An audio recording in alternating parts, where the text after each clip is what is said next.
নমস্কার বন্ধুরা, রাখির পাকশালাতে সকলকে স্বাগত এবং আমার আন্তরিক ভালোবাসা।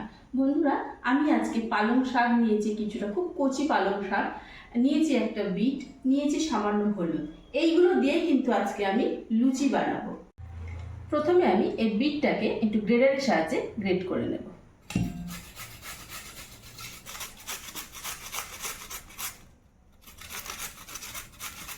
বিটটা আমি গ্রেড করে নিলাম।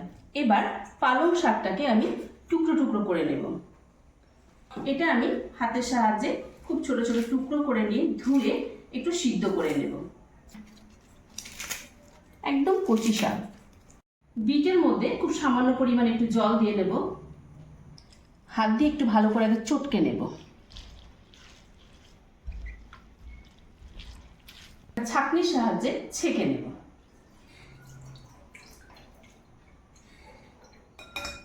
বিটের জলটা ছেঁকে সাইডে রাখলাম। এবার পালং শাকটা একটু চটকে নেব। সিদ্ধ করা পালং শাক এটা। পালং শাকটাও এবার ছেঁকে নেব। এখানে শাকের পরিমাণটা যতটা বেশি হবে, কালারটাও কিন্তু ঠিক ততটাই বেশি ডিপ হবে। ময়দাটা মাখার জন্য আমি এখানে 2 কাপ মতো ময়দা নিয়ে নেব। আমি হলুদ কালারের লুচি করার জন্য এখানে কিছুটা হলুদ গুঁড়ো নিয়েছি। আচ্ছা, এখানে কিছুটা আমি পরিমাণ হলুদ গুঁড়ো দিয়ে নেব। আমি এখানে 1 চামচের একটু কম দিয়ে দেব হলুদ। স্বাদ অনুসারে লবণ, আর ময়াম দেওয়ার জন্য একটু তেল, সাদা তেল এখানে আমি 2 চামচ দিয়ে নিলাম। অল্প অল্প করে জল দিয়ে ডো তৈরি করে নেব। অল্প অল্প করে জল দিয়ে আমি ডোটা তৈরি করে নিচ্ছি। মাখা হয়ে গেল আমার হলুদ কালারের ডো। এর ওপর একটু সাদা তেল মাখিয়ে রেখে দেবো। এখানে আবার আমি 2 কাপ মতো ময়দা নিয়ে নেব। স্বাদ অনুসারে লবণ আর সাদা তেল দিয়ে একটু ময়ান দিয়ে নেব। এবার পালং শাক দিয়ে তৈরি করা সবুজ রং অল্প অল্প করে দেব আর ডো তৈরি করে নেব।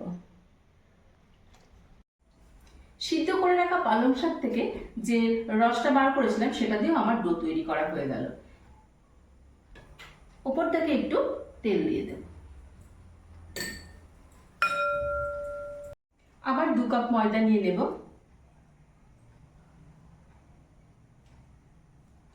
পরিমাণ মতো লবণ আর তেল দিয়ে আগে একটু ময়ান দিয়ে নেব।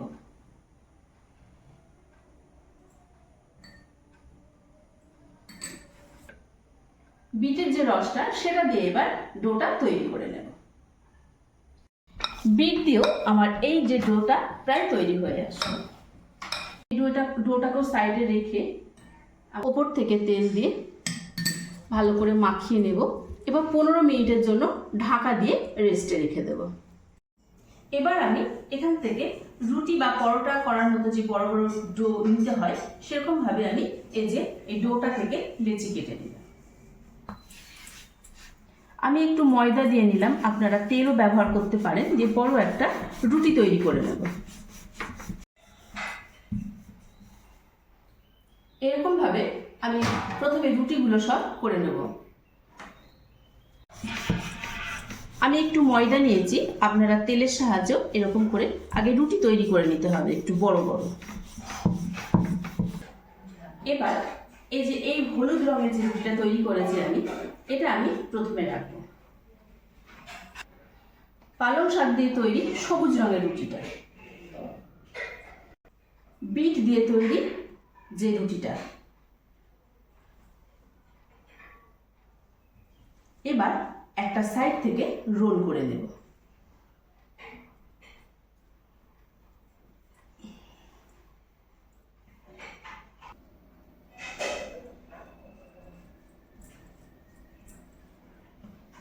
এবার লেচিগুলো কেটে নেব।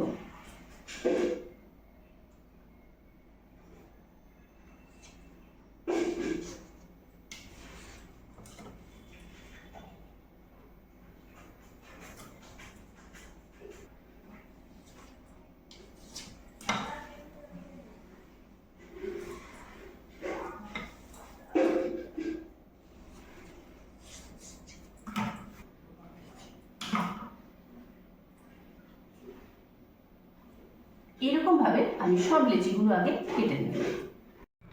এবার এগুলো সব বেলে নেব।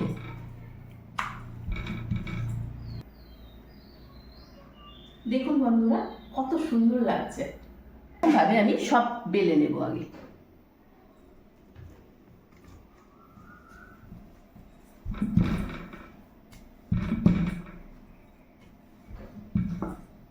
এবার লুচিগুলো ভেজে নেব।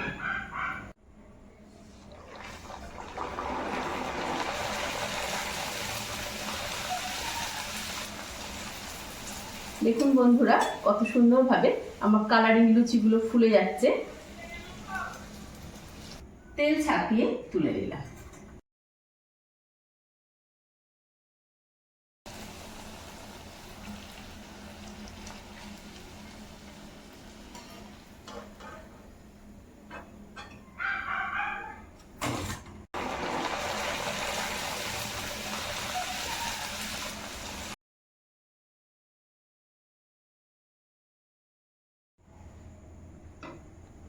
লুচি আমরা কম বেশি সকলেই ভালোবাসি, আর এরকম ভাবে কালারিং লুচি করে যদি বাড়ির আত্মীয় পরিজন বা গেস্ট আসলে সামনে দেওয়া হয় তাহলে কিন্তু আপনি কিন্তু সকলের কাছে প্রশংসা পাবেন। আর আমার এই কালারিং লুচি তৈরি করা আপনাদের কেমন লাগলো রাখির পাকশালে কিন্তু জানাতে ভুলবেন না। আর অবশ্যই যদি ভালো লেগে থাকে বন্ধুরা আমাকে সাবস্ক্রাইব করবেন, লাইক করবেন, শেয়ার করবেন, আমার পাশে থাকবেন। আজকে তাহলে এই পর্যন্তই, ধন্যবাদ।